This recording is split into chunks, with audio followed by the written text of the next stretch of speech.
All right, two things to keep in mind as we go through the next 24 hours. Everyone is going to be cold, and some of us will have dangerous wind chills, particularly from Fargo north to the international border, all of northern Minnesota as well. Wind chill values approaching 40 below zero. In a few spots, it might even be colder than that.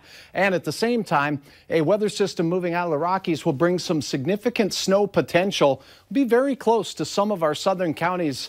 We'll have more on that in a minute, but winter storm warnings for the Sioux Falls area in southern Minnesota, as well as much of Iowa, where several inches of snow are possible if you plan to be traveling. Right now, still above zero, 3 degrees. 10 below is what it feels like. Your wind under 10 miles per hour. It's from the north-northeast. That coldest air, as we pointed out earlier, in Langdon, 17 below there, 6 below in Roseau. It's 1 above for Detroit Lakes, and still the milder weather down to the south and west, where Aberdeen still has 14. Hard to even say that one. 39 below is what it feels like on exposed skin.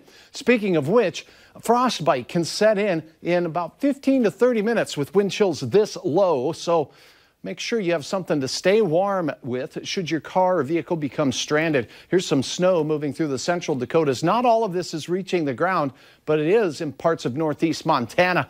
And we see clear skies up to the north. This is where that coldest air is, those clear skies, really allowing things to cool down. A storm system moving out of the Rockies is going to really focus some of that snow as we go through the day on Friday.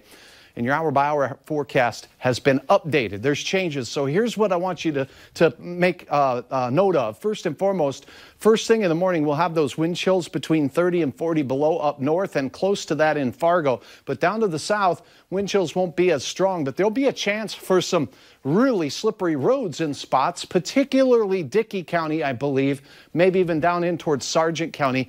And as we go through the day, this will quickly push off to the south, and it stays cold after morning lows, generally between 10 and 20 below zero. Will warm up, but we stay below zero throughout the day, and the wind chills will be biting throughout.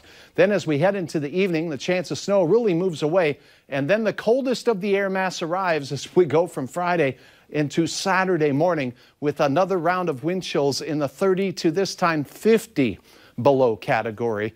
It looks pretty brutal. As far as snowfall potential goes, a trace to a few tenths of an inch for most of our southern counties, a possibility by midday tomorrow.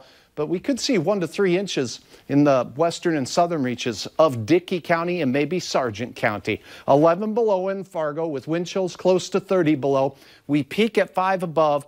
Won't see a lot of sun, but you'll see more of that up north. It just will be a brutally cold day with winds 10 to 20 miles per hour out of the north. Your hometown temperatures show, wow, near 10 below for many in the far northern counties and slightly milder down to the south. Scenes like this have been very common. We've gotten so many photos from you. Thank you for visiting valleynewslive.com to upload your photo here, Steve, of rural Fergus Falls. Just a gorgeous postcard wintry scene.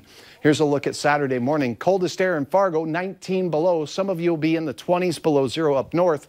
We stay sub-zero all Saturday. Sunday, after a very cold morning, we start warming up a bit, but Sunday night and a Monday, a more significant round of snow looks to be possible, and several inches could be possible as well, so you'll want to pay attention to that forecast. A wintry stretch of weather with some cold and some flakes. One day at a time. That's how we roll. Really, it's what we have to do. Yeah. Thanks, Saj.